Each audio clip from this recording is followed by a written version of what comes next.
পুজো বন্ধ করো। একদিনের পুজো 3 দিন হয়েছে, আমি একদিন গিয়ে করেছি, পরের দিন স্কুলে হয়েছে। যোগেশ চন্দ্রে গিয়ে বলবে সামির আলী পুজো বন্ধ করো, সেখানেও হাইকোর্টের নির্দেশ, এক বাঘিনী ছাত্র ছাত্রী এগিয়ে এসে পুজো করেছে। তাই আগামীকাল মহারাম নবমীর দিন আপনি শক্তি দেখান।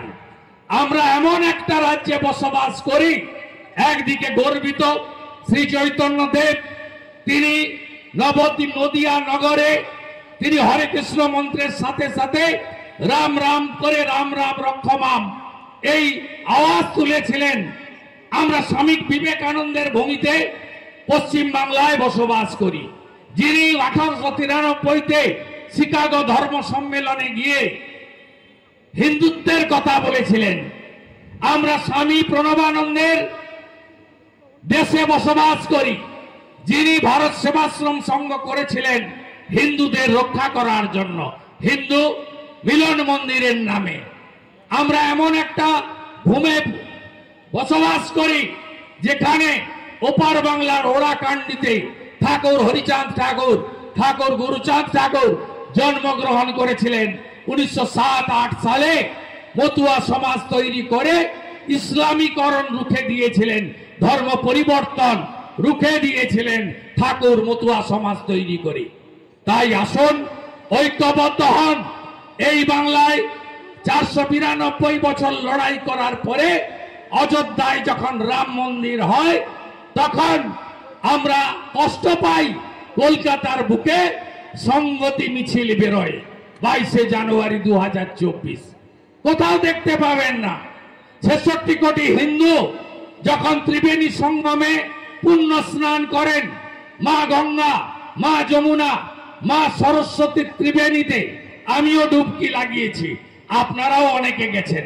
যারা যাননি তাদের জন্য জল এনে মাথায় ছিটানো হয়েছে। 66 কোটি হিন্দু পৃথিবীর এক জায়গায় গিয়ে পুণ্য স্নান করেছে। তখন আমাদের রাজ্যের প্রশাসনিক কর্তৃ বলেন ওটা মহাকুম্ভ নয়, মৃত্যুকুম্ভ।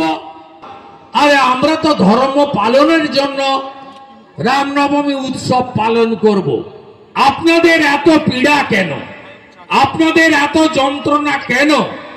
আপনাদের এত বাধা কেন?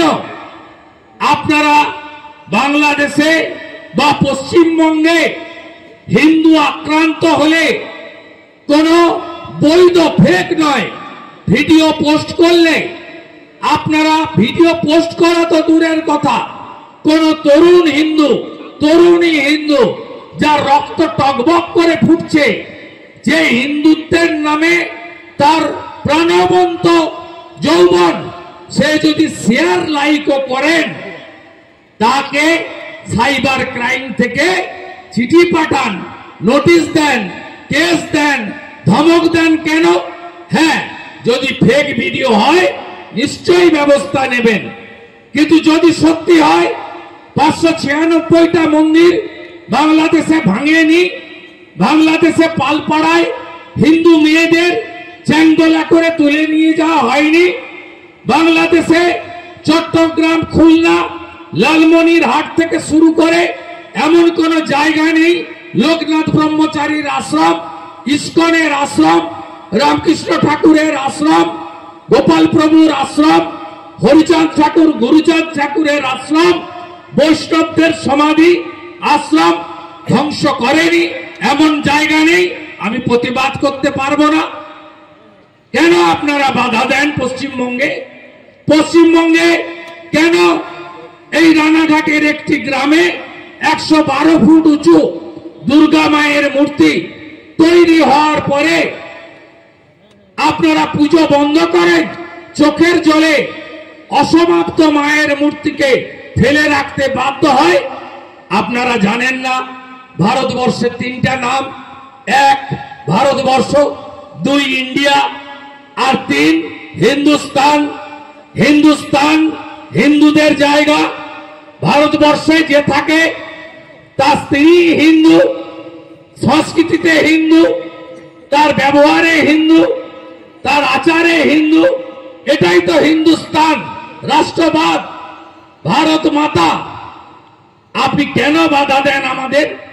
আমি একটু আগে সোশ্যাল মিডিয়ায় পোস্ট করেছি, উত্তর দিনাজপুরের ডালখোলা 50 জন হিন্দু জাগরণ মঞ্চ, ভারতীয় জনতা পার্টি, বজরং দল, স্বয়ংসেবক, বিশ্ব হিন্দু পরিষদ, নানা সনাতনী সংগঠন, রাষ্ট্রবাদী সংগঠন, সামাজিক সংগঠনের তরুণ যুবকদেরকে ম্যাজিস্ট্রেটের কাছ থেকে নোটিশ পাঠানো হয়েছে 1 লক্ষ টাকার বন্ডে সই করতে হবে কালকে রামনবমীর জন্য।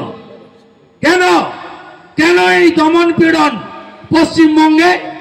কেন থানা থেকে লিখবেন 2000-এর বেশি মানুষ মিছিলে অংশগ্রহণ করবে না? এটা তো রাজনৈতিক কর্মসূচি নয়, এ তো হিন্দুদের উৎসব, আনন্দের উৎসব।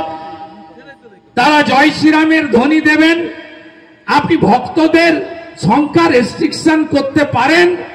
আপনি অন্য ধর্মের ক্ষেত্রে পারবেন, করতে পারবেন? যেদিন সিএএ কে এনআরসির নাম করে হাজারদুয়ারি পোড়ানো হচ্ছিল, সেদিন কোথায় ছিলেন পুলিশ? বেলডাঙ্গাতে, রেজিনগরে রেল স্টেশন পোড়ানো হচ্ছিল, কোথায় ছিলেন পুলিশ? মালদার শামসিতে রেল লাইন পোড়ানো হচ্ছিল, কোথায় ছিলেন প্রশাসন? নবান্নর সামনে 37টা সরকারি বাস পোড়ানো হচ্ছিল, কোথায় ছিলেন প্রশাসন? কোথায় ছিলেন প্রশাসন? যখন নুপুর শর্মার একটি মন্তব্যকে কেন্দ্র করে নাকাশিপাড়া, বেতুয়া ডহরিতে হিন্দু দোকান ভাঙছিল, রেল স্টেশন পোড়াচ্ছিল, কোথায় ছিলেন আপনারা? উলবেড়িয়াতে ভেলোর থেকে আসা, চিকিৎসা করিয়ে ফেরা পেশেন্টদের উপরে করমণ্ডল এক্সপ্রেসে এত বড় বড় পাথর ছুটছিল, কোথায় ছিলেন আপনাদের প্রশাসন? খেলাফত কমিটির অনুষ্ঠানে দাঁড়িয়ে গন্দা ধর্ম নাকি আমাদের ধর্ম, আমাদের ধর্ম নাকি গন্দা ধর্ম, যার বাংলা কদলে দাঁড়ায় নোংরা ধর্ম। সনাতন নোংরা ধর্ম? এর উত্তর সনাতনীরা দেবেন না।